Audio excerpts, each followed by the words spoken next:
మాజీ ముఖ్యమంత్రి కేసీఆర్ గారికి ఎన్నికలు జరిగినాయి, ఓటమి పాలైనటువంటి మరుసటి 2 రోజుల క్రితమే 2 రోజుల తర్వాత ఆయనకి తుంటి వెముక ఇరిగిందని ఒక వార్త చూసినాం. యశోద హాస్పిటల్లో సర్జరీ రకరకాలుగా చూసినాం. సో మీ అభిప్రాయం ఏంది? అంటే ఆయనకి నా దృష్టిలో అయితే బయట అందరూ మాట్లాడుతున్నట్టు అదేదో వాళ్ళు తన్నుకున్నారు, నెట్టేసిండ్రు, కొట్టిండ్రు, ఇదంతా అవుతుంది, అసలు తొంటే ఇరగలే, ఆపరేషన్ అబద్ధం, ఏదో అంతకుముందు ఆ ప్రభాకర్ రెడ్డి అయినట్టు, ఆ బాలరాజు అయినట్టు అని మాట్లాడుతున్నారు. కానీ నేను అనుకోవడం, ఎందుకంటే ఏది ఏమైనా నేను రాజకీయంగా కేసీఆర్ని వ్యతిరేకిస్తా, విమర్శిస్తా. కానీ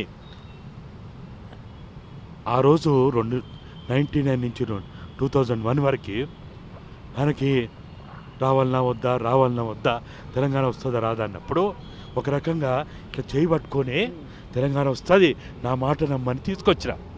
సరే, ఆయన ఇప్పుడు నష్టం చేసిండు, ఇట్లా చేసిండు, అట్లా చేసిండు అని ఎంత అన్నా, నా దృష్టిలో ఇప్పటికి కూడా తెలంగాణ ఉద్యమం రావడంలో ఆయన పాత్ర ఆయనకున్నది, మనం కాదనిలేవు. ఆయన అహంకారం ఉండొచ్చు, నిర్లక్ష్యం ఉండొచ్చు, మోసం చేయవచ్చు, లేకపోతే అందరు అన్నట్టు 1000 కోట్లు 1,00,000 కోట్లు సంపాదించుకోవచ్చు, ఇవన్నీ ఇంకా కూడా అనుకోవచ్చు అనుకుందామా, లేకపోతే నిజంగా సంపాదించిండ? ఎందుకంటే మొన్నటిదాకా 1,00,000 కోట్ల అవినీతి అని చెప్పి కేసీఆర్ గురించి, కాళేశ్వరం ప్రాజెక్ట్ గురించి మాట్లాడినాం మనం. కానీ అక్కడ కాంగ్రెస్ వాళ్ళు చెప్పిన మాట రుజువు చేయడానికి పోతే తర్వాత ఆ ప్రాజెక్టు మొత్తమే 92,000 కోట్లని రుజువైంది కదా. సో ఇవన్నీ ఆరోపణల కింద చూద్దామా, నిజంగా కేసీఆర్ అరాచకంగా చేసిండా?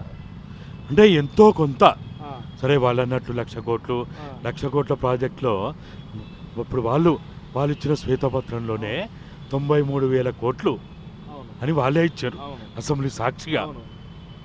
ఇక మరి 93,000 కోట్లలో నేను అనుకోవడం ఎంత లేదన్నా, లంచాలు పోయినా, నిర్మాణ ఖర్చులు పోయినా, ఇంకోటి పోయినా మా అంటే ఒక 15% 20% ఏదో ఉంటే ఉండొచ్చు. అంతేగాని అంతకు మించి అంటే 15 అంటే ఎంత, ఓ 15,000-20,000 కోట్లు ఉంటే ఉండొచ్చు.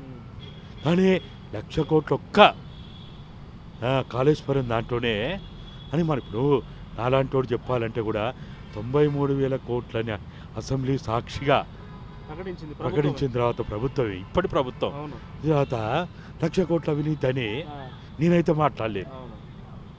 కాకపోతే 6,71,000 కోట్లు దాంట్లో అప్పు ఏదైతే అయిందో దాంట్లో సరే ఇంత అయింది అంత అయింది, అవినీతి, అక్రమాలు, మోసాలు ఇవన్నీ జరిగినాయి అంటే జరగవచ్చు. అయితే ముఖ్యంగా అసలు నా దృష్టిలో ఆయన ఎంత సంపాదించుకున్నాడు అనేది ఒకవైపు ఆలోచించినప్పటికీ ఆ 9 సంవత్సరాల పరిపాలనలో తెలంగాణలో ఎప్పుడూ జరగనంత విధ్వంసం జరిగింది. ఒక్క మాటలో కేసీఆర్ ఓటమికి కారణం ఏంటంటే ఏం చెప్తారు? ఒకటే మాట అంటారు, అహంకారం, నిర్లక్ష్యం. ఎక్కడికి పోయినా ఇదే మాట. ఎందుకంటే అహంకారపూరితంగానే కేసీఆర్ ఓడగొట్టిరు ప్రజలు, అంటే కేసీఆర్ కూడా అహంకారపూరితంగానే ప్రవర్తించింది కాబట్టి ప్రజలు ఓడగొట్టిరు. సో ఈ అహంకారం ఇప్పుడు తగ్గిందంటారా? మరి ఈ మాటలు చూస్తే వాళ్ళ ఇంకా చూసినా కూడా అన్నమూన చూసినా కూడా ఇందాక మీరు మాట్లాడారు ఆల్రెడీ, ఎందుకు ఓటమి పాలనమని చెప్పి పునరాలోచన చేసుకొని దాని గురించి సమీక్ష నిర్వహించకుండా 32 యూట్యూబ్ ఛానల్ వ్యంగ్యంగా మాట్లాడడం చూసిన తర్వాత కేటీఆర్ ఆ మాటకి ఎట్లా సమాధానం చెప్తారు? అంటే కేటీఆర్ నేను పదే చెప్తా ఉన్నా, కేటీఆర్కి అంటే నేను ఎప్పుడు రాము అనేది, రాముకి కవితమ్మకి మా శేఖరన్న, నేను ఎప్పుడు శేఖరన్న అంట, శేఖరన్న ఆస్తికి వారసులు కానీ తెలంగాణ రాష్ట్ర సమితికి, తెలంగాణ రాష్ట్ర సాధనకి వారసులు కాదు. ఆ విషయం తెలుసుకుంటే, ఆ విషయం అర్థమైతే ఇప్పటికే కేసీఆర్కున్న గౌరవాన్ని బజారు పాలు చేశారు. బజార్కి ఇచ్చింది కదా, అంతే కదా.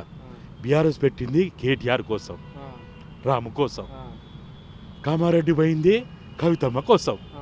ఈ రెండు దానివల్ల ఎంత అప్రతిష్ట వచ్చింది. కేసీఆర్ మా శేఖరన్న జీవితంలో నేను అనుకుంటా ఇంత భయంకరమైన అవమానం ఎప్పుడు జరగలే. రాజకీయం మొదలుపెట్టినప్పటి నుంచి తిరుగులేని నాయకుడు, ఒక ముఖ్యమంత్రిగా ఉండి, అంటే అంతర్గతంగా కొడుకు కూతురు చేయడం వల్ల కేసీఆర్ పరిస్థితి వచ్చిందంటారా? ఖచ్చితంగా కేటీఆర్ కోసం బీఆర్ఎస్ పెట్టిండు, ఆ. కవితమ్మ కోసం కామారెడ్డి పోయిండు. అక్కడ లేకపోతే ఓడిపోయింది. కామారెడ్డి ఆ. ఇప్పుడు ప్రభుత్వం పోయినందుకు మా శేఖర్ అన్నకి బాధ లేదు, ఆ. కానీ కామారెడ్డిలో ఓడిపోయినందుకు ఆయన ఎంత మదన పడుతున్నాడో నాకు తెలుసు, ఆ. ఎంత ఆవేదన చెందుతున్నాడు. అసలు ఆయన నిద్ర పడతలేదు. ఆ. కలిసిరా మీరు ఆపరేషన్ పోయి కలిసిరా? లేదు, ఆ రోజు ప్రమాదం జరిగిందన్నప్పుడు నాకు వినోద్ కుమార్ గారు చెప్పిండ్రు, చెప్తారు పొద్దున్నే పోయినా, ఆయన అప్పుడు రెస్ట్లో ఉండే, తర్వాత నాకు వేరే పనులుండి నేను ఇక 2 గంటల తర్వాత కలుద్దామన్నారు. నాకు వేరే పని నుండి వెళ్ళిపోయిన తర్వాత ఇక ఆపరేషన్ అయింది. ఆపరేషన్ అయిన తర్వాత కొద్దిగా ఇన్ఫెక్షన్ అవి ఇవి అంటే ఇక నేను కూడా సర్లే ఇప్పుడు అంత తొందర ఏం లేదులే, ఎప్పటికప్పుడు తెలుసుకుంటున్నాం. అదే ఏది ఏమైనా మీరు ఇందాక అన్నట్టుగా వారసులు కాదనగా మరి నిజంగా బీఆర్ఎస్ పార్టీ అంటామా మనం టీఆర్ఎస్ పార్టీ అందామా? ఆ పార్టీకి వారసులు ఎవరు మరి? ఉద్యమకారులు తెలంగాణ కోసం బగబగ మండే మంటల్లో ఆగుతైన వాళ్ళు 125 కిలోమీటర్ల వేగంలో వస్తున్న రైళ్లకు ఎదురుగా పోయి జై తెలంగాణ అంటూ అమ్మానే పిలుపు నోచుకోకుండా ఈ తెలంగాణ సంఖ్యలను విముక్తి చేయడానికి వాళ్ళు పడ్డ త్యాగం, వాళ్ళు ఇచ్చిన త్యాగం మామూలుది కాదు. మీకు తెలుసు, ఉస్మానియా యూనివర్సిటీలో బగబగ మండే మంటల్లో సిరిపురం యాదయ్య ఏ విధంగా త్యాగం చేసిండో మనందరికీ తెలుసు. ఒక్కరు కాదు, ఇద్దరు కాదు, వందలాది మంది. సో తెలంగాణ అంటే మీరు అన్నట్టుగా, మీరు చెప్తున్నట్టుగా తెలంగాణ అంటే ఒకప్పుడు ఒక పార్టీ కాదు, అది ప్రాంతీయ సెంటిమెంట్గా ఉండేది. దాన్ని బీఆర్ఎస్గా మార్చినప్పుడే మొత్తం వాళ్ళకు మొదటి ఓటమి అక్కడ ప్రారంభమైనట్టుగా మనం గతంలో కూడా మాట్లాడుకున్నాం. సో బీఆర్ఎస్ పార్టీ అనేది మనుగడ సాధిస్తుందా? ఇంకా బీఆర్ఎస్గా ఉంటుందా? వాళ్ళు వెంటనే ఇప్పుడు మన రాము ఏమంటాడు, తెలంగాణ వాదాన్ని, నినాదాన్ని, ఆకాంక్షల్ని లోక్సభలో ఢిల్లీలో వినిపించాలంటే అది బీఆర్ఎస్తో సాధ్యం అన్నావు. కానీ బీఆర్ఎస్ పేరులో తెలంగాణ లేదు. తెలంగాణ సెంటిమెంట్ ఎట్టి వినిపిస్తావు, తెలంగాణ ఆకాంక్షలు ఎట్టి వినిపిస్తావు? బీఆర్ఎస్ పెట్టినప్పుడే తెలంగాణకి, కేసీఆర్కి ఆ పేగుబంధం దిగిపోయింది, ఆ అనుబంధం దిగిపోయింది. భార్యాభర్తలు కోర్టుకు పోయి విడాకుల డైవర్స్ తీసుకున్న తర్వాత ఇంకేముంటుందా? అయిపోయిగా సర్టిఫికేట్ వచ్చిందంటే ఒకరి మీద ఒకరికి రైట్ ఏముంటుంది? ఏమన్నా అంటే పోయి ఏమన్నా భార్య మీద భర్త, భర్త మీద భార్య పెత్తనం చేయబోతే పోరా నువ్వెవడిరా అంటది భార్య, నువ్వేవచ్చు అని భర్త అంటాడు. తెలంగాణ గట్ల విస్మరించి పక్కన పెట్టింది అంతే మరి. సో ఇప్పుడు మీరు చెప్తుంటే బీఆర్ఎస్ పార్టీ పెట్టిందే కేటీ రామారావు గారి కోసం, మీరు అంటే రాము గారి కోసం. మరి రేపటి రోజున ఇప్పుడు ఇప్పటికే పార్లమెంటు నియోజకవర్గాల వారిగా విస్తృత సమావేశాలు చేస్తున్నాడు. ఏదో ఇప్పుడు కేసీఆర్ కాస్త రెస్ట్లో ఉన్న భాగంగా మొత్తం కేటీఆర్ అన్ని వ్యవహరిస్తున్నాడు కదా. ఈ కేసీఆర్ చరిష్మను కొనసాగించలేడా? అస్సలు కొనసాగించలేడు. ఎప్పుడైనా కానీ ఇప్పుడు మాలాంటి వాళ్ళ ఉన్నాం, ఏది ఏమైనా వ్యక్తిగతంగానైనా లేకపోతే ఉద్యమపరంగానైనా కేసీఆర్కి అంటే మా శేఖర్ అన్నకి ఏదైనా జరిగిందంటే మేము కొద్దిగా అరే ఇట్లా అయిందా పాపం, ఏదో అయింది కదా, పోయి చూద్దాం, పలకరిద్దాం, ఓదార్చుదాం అనే ఒక రకమైన అభిప్రాయం ఉంటుంది. రాము పట్ల ఏముంటుంది అక్కడ? ఏముంటుంది చెప్పండి?